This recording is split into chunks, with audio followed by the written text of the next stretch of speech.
It's been quite some time since I've made a pumpkin roll, and since I'm on vacation this week, I thought maybe we could make one together. You're going to start off with 3/4 cup of plain flour. That's flour that's not self-rising, just plain flour. Then you're going to add a 1/2 teaspoon of baking soda and a 1/2 teaspoon of baking powder. After you've added that, you're going to add 1/4 teaspoon of salt and a teaspoon of cinnamon. Whisk that together and then set the bowl aside so that you can mix your wet ingredients. So you're going to start off with 1 cup of sugar and 3 eggs. Whisk that together with a teaspoon of vanilla. Once you have that mixed really well, your eggs mixed with your sugar, you're going to add 2/3 cup of pumpkin puree, not the pumpkin pie mix from a can. This is just pumpkin puree.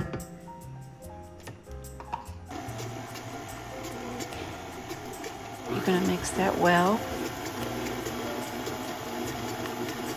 And then you're going to add your dry ingredients. And I put my guard on my mixer so I don't make a mess. And I'll just add a little bit at a time, mixing on low until I have all the flour mixture in the mixing bowl.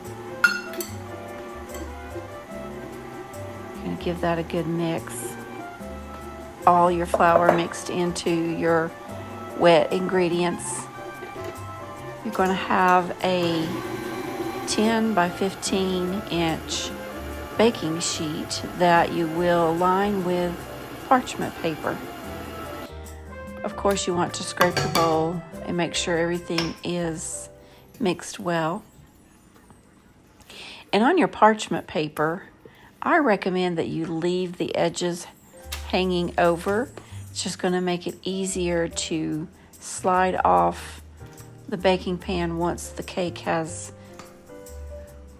finished baking. Spread your cake mix out over the over the baking pan in as even as you can, and all the way to the corners and edges. You're going to bake this on 375 degrees for about 12 to 15 minutes. Just keep an eye on it. And when the top is springy and not wet anymore, that's when it's done. You're going to take that out and immediately take that off of the baking dish or the baking sheet and begin to roll it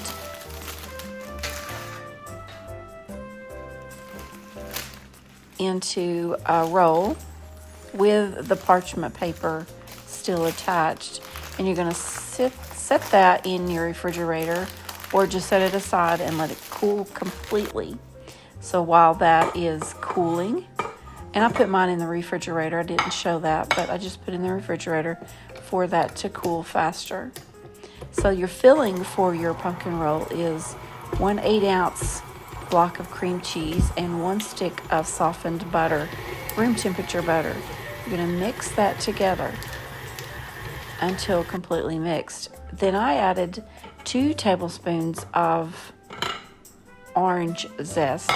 That is completely optional. It does give it a very citrusy flavor, so if you don't want that, you want to leave off the orange zest. I just wanted to try it. And my family seemed to like it.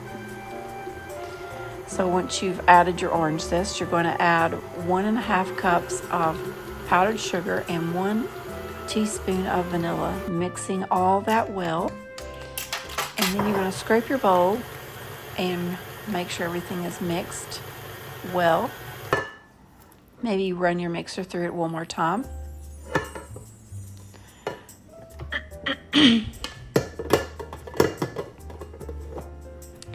And once you have your filling mixed, unroll your cooled, completely cooled cake.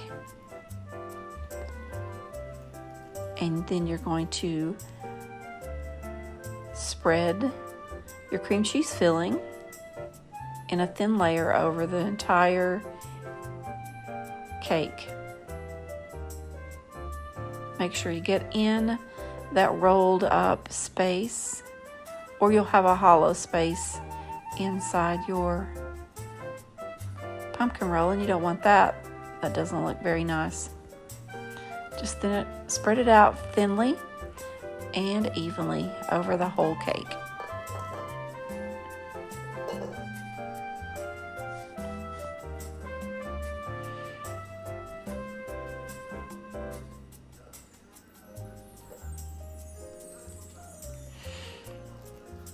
My mother-in-law used to make these often.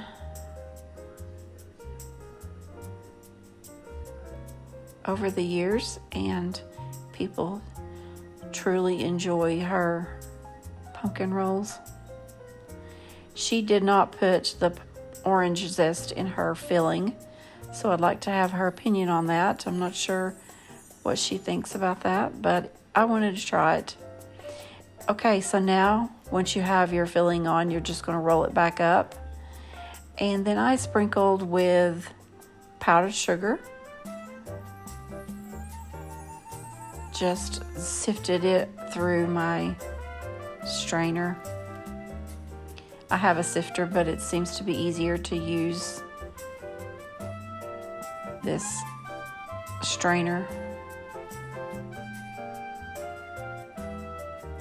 Tap it on the sides.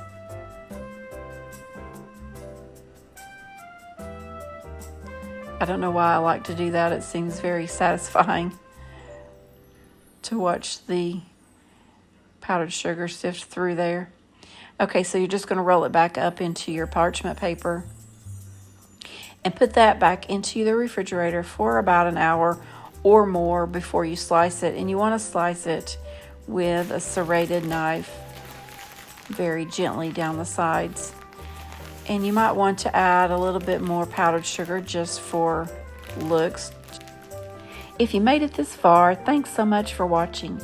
And if you haven't subscribed, please hit that subscribe button.